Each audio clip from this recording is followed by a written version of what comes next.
नमस्कार, very good morning. आप देख रहे हैं फिट इंडिया का सुपर हिट बुलेटिन। आपके साथ मैं हूं दीपिका यादव। नमस्कार, गुड मॉर्निंग। आप सबके साथ में मैं हूं साक्षी मिश्रा। और महाकुंभ से सीधा राजधानी दिल्ली हम पहुंच चुके हैं और आप हमारे पीछे इंडिया गेट देख सकते हैं। मैं और साक्षी आज आपको यहीं से फिट इंडिया की सुपर हिट बुलेटिन में देश और दुनिया की तमाम खबरें बताएंगे। तो हर खबर जानने के लिए, हर रिसेंट अपडेट के साथ में आप बने रहिए हमारे साथ।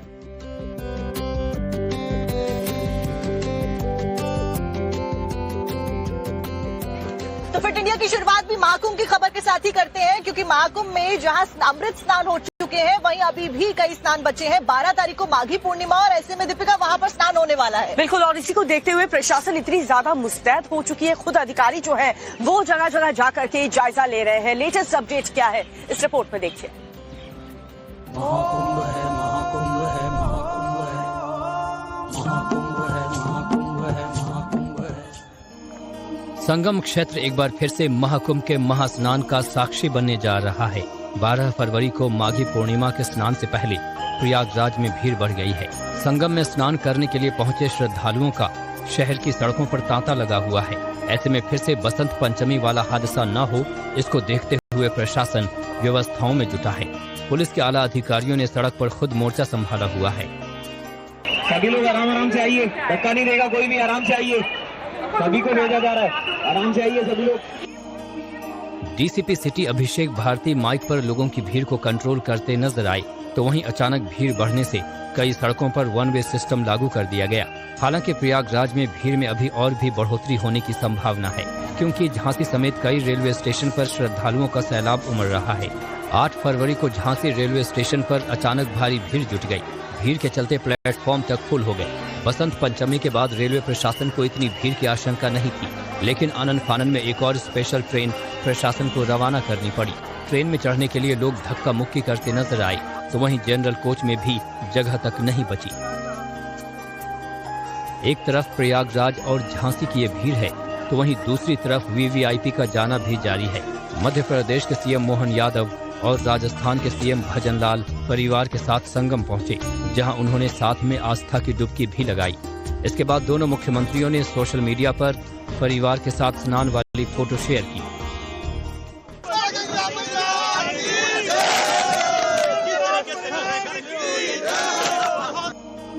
एक्टर पंकज त्रिपाठी भी परिवार के साथ संगम में स्नान करने के लिए पहुंचे।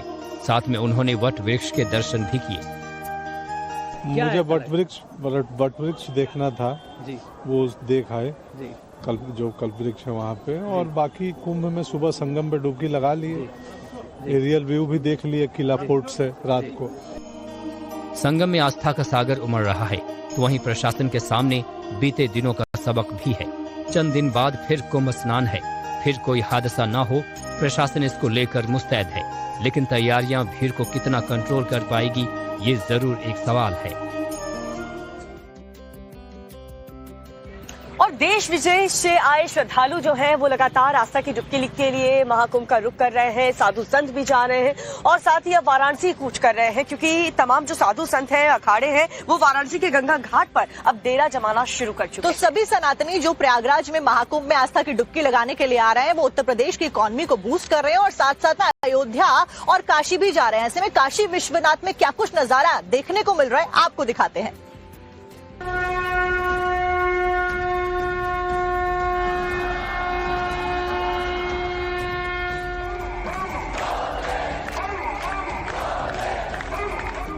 हर आवाज में साधना, हर कदम में विश्वास।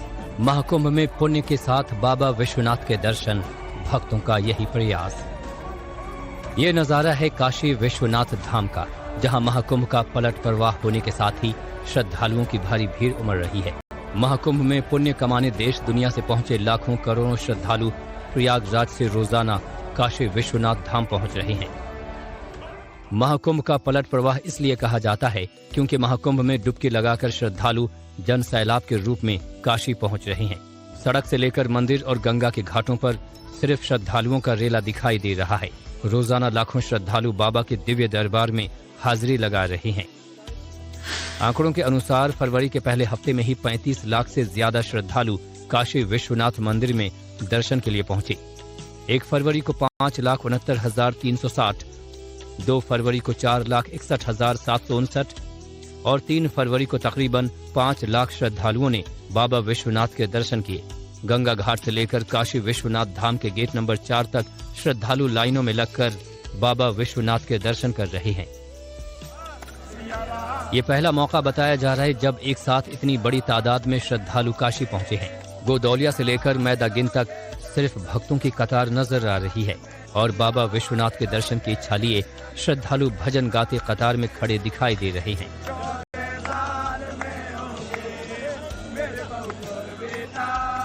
काशी में साधु संतों की रौनक भी देखने को मिल रही है, जिन्होंने गंगा घाट पर डेरा जमाना शुरू कर दिया है और मां गंगा के किनारे धुनी रमा रहे हैं। आध्यात्मिक केंद्रों में काशी का स्थान सबसे ऊपर है।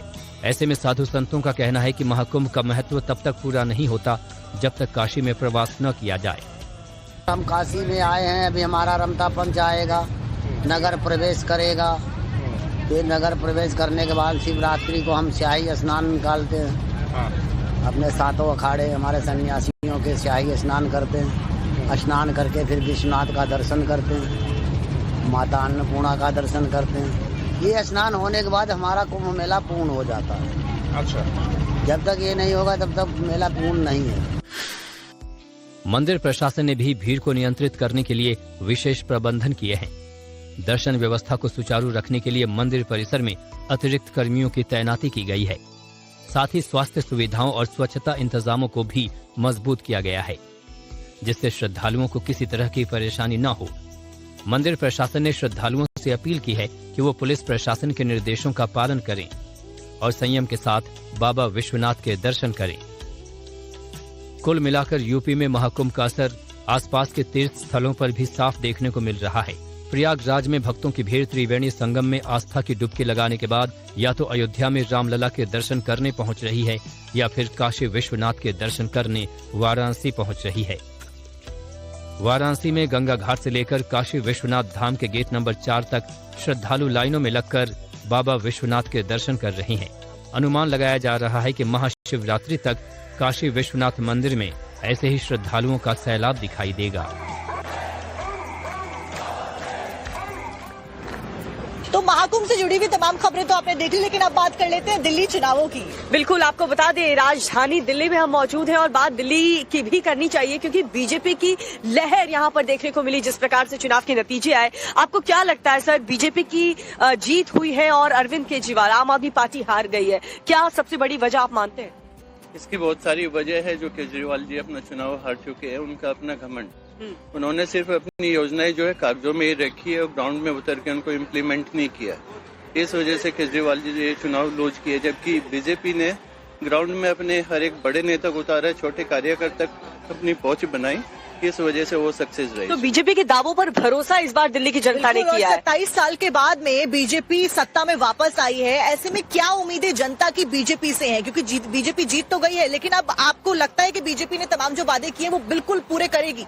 करने तो चाहिए। जिस देखा जाए तो यूपी में भी बीजेपी की गवर्नमेंट है, तो वहाँ पे भी काम तो कर ही रहे हैं। तो यहाँ पे भी दिल्ली की जनता ने बीजेपी को सपोर्ट किया है, तो देखते हैं इस 5 वर्ष में क्या करती है। तो हमें उम्मीद तो है कि यहाँ पे भी दिल्ली में भी काम होना चाहिए। यमुना साफ हो पाएगी? यमुना का तो हम नहीं कह सकते, क्योंकि उसमें कई चीजें ऐसी हैं जिसमें किसी की भी गवर्नमेंट आती है तो उस पर रोक नहीं कर सकते हैं। तो कोशिश तो ये रहेगी कि बिल्कुल। क्या लगता है आपको, क्या लगता है अरविंद केजरीवाल हार गए, इतनी बड़ी वजह, इतना वक्त आप लोगों ने दिया, ऐसा क्या हुआ कि यहाँ की पब्लिक ने हरा दिया? मुद्दा यह है कि अगर तुमने काम किया होता तो नहीं हारते। आपने कुछ कमी रही होगी तभी तो आप हारे हैं।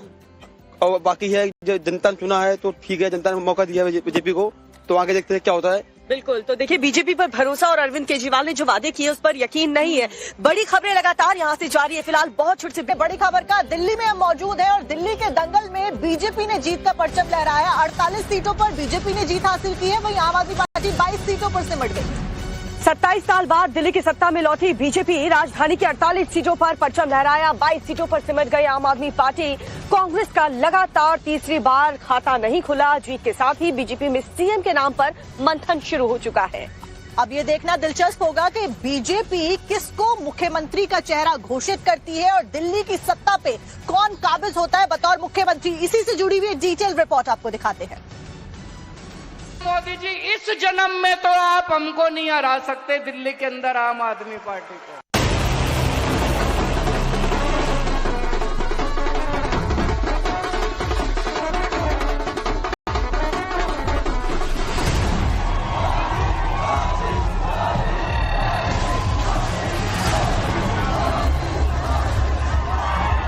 जिनको दिल्ली का मालिक होने का घमंड था, उनका सत्य से सामना हो भी गया। राजधानी दिल्ली की सत्ता से बीजेपी का 27 साल का वनवास खत्म हुआ। आम आदमी पार्टी को हराकर बीजेपी सत्ता पर काबिज हुई। अब विजन विकास का है, दिल्ली को आधुनिक राजधानी बनाने का है।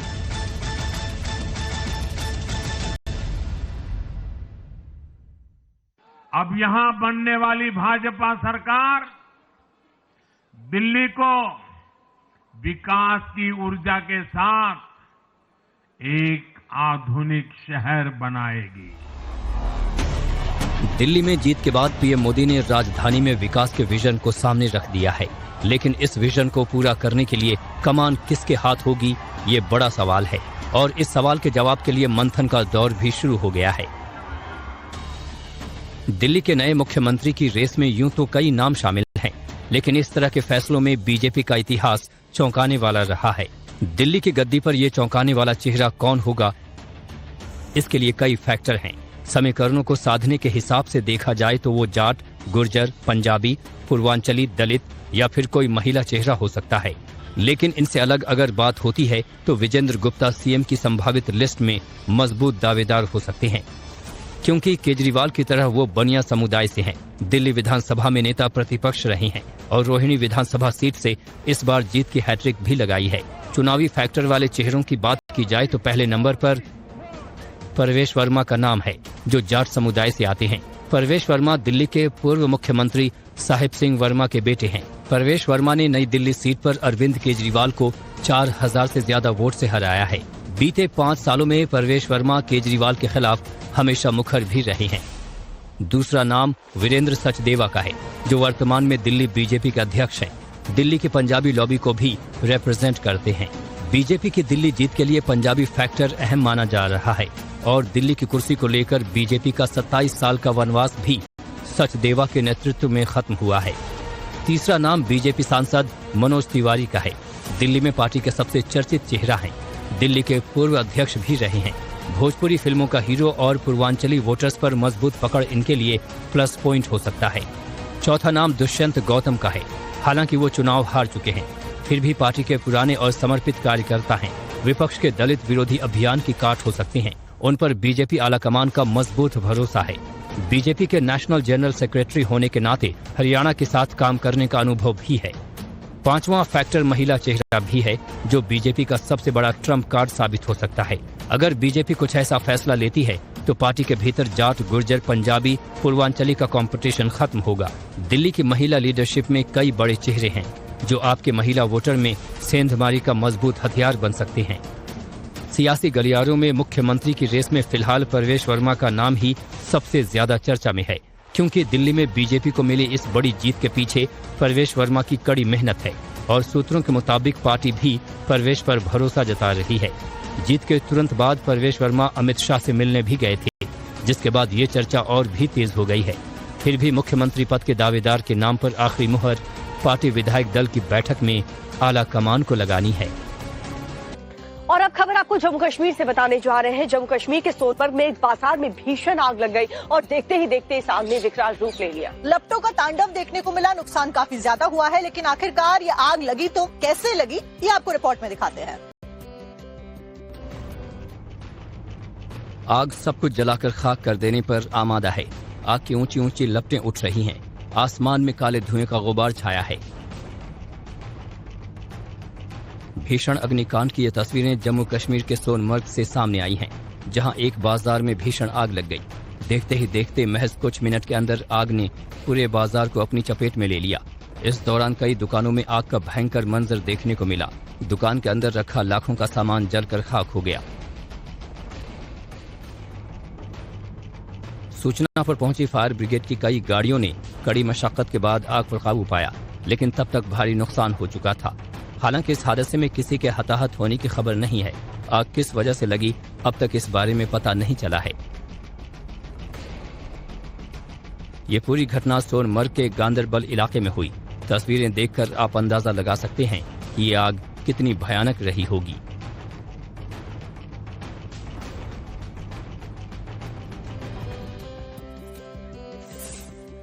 अब आगे बढ़ते हुए अगली खबर आपको छत्तीसगढ़ की राजधानी रायपुर से बताते हैं, जहां पर अचानक से आग लग गई और जिसकी वजह से पूरे इलाके में हड़कंप मच गया। ये आग और भी ज्यादा खौफनाक तब हो गई जब घर में रखे जो सिलेंडर थे वो भी फटने लगे। दिखाते हैं आपको पूरी खबर इस रिपोर्ट में।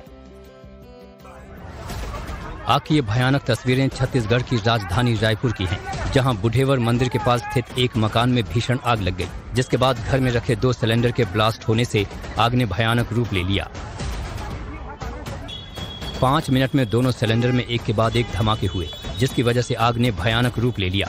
देखते ही देखते आग ने पूरे घर को अपनी चपेट में ले लिया और ऊंची ऊंची लपटें इमारत के बाहर तक आ गई। इस भयानक हादसे के कारण पूरे इलाके में हड़कंप मच गया। घर के बाहर लोगों का हुजूम जमा हो गया। आग पर काबू पाने के लिए पुलिस और दमकल की टीम मौके पर तुरंत पहुंच गई। पुलिस कर्मियों ने पास से गुजर रहे ट्रैफिक और मौके पर मौजूद भीड़ को घटनास्थल से दूर किया। दमकल की टीम ने कड़ी मशक्कत के बाद किसी तरह आग पर काबू पाया, पर आग लगने की वजह का अब तक पता नहीं चल सका है। हादसे में किसी के हताहत होने की खबर नहीं है। हालांकि घर में रखे सामान के झुलसने से भारी नुकसान हुआ है। अब खबर आपको यूपी के गोंडा से बताने जा रहे हैं, जहां पर भू माफियाओं पर जबरदस्त एक्शन देखने को मिला। प्रशासन की टीम ने वहां पर बुलडोजर वाली कार्रवाई की है। फिर क्या था, ये सब कुछ देखकर प्रशासन वहां पर पहुंचा और एक्शन में फुल ऑन नजर आया। एक के बाद एक ध्वस्तीकरण को आगे बढ़ाया गया और जितना भी अतिक्रमण था उसको हटा दिया गया। रिपोर्ट देखिए।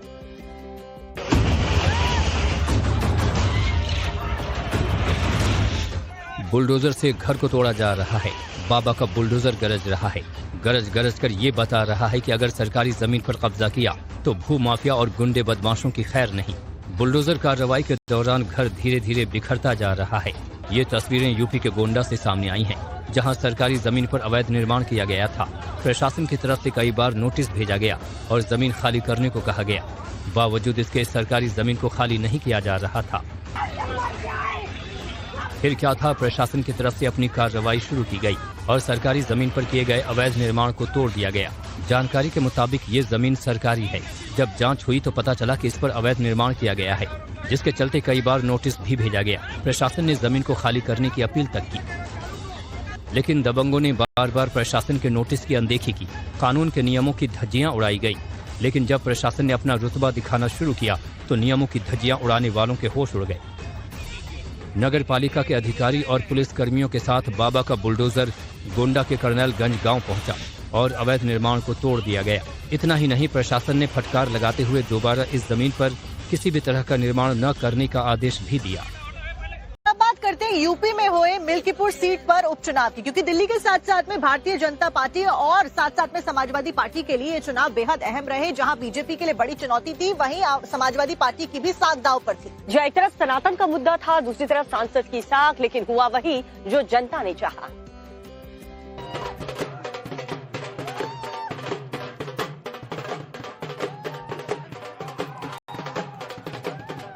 आज अयोध्या के मिल्कीपुर में भी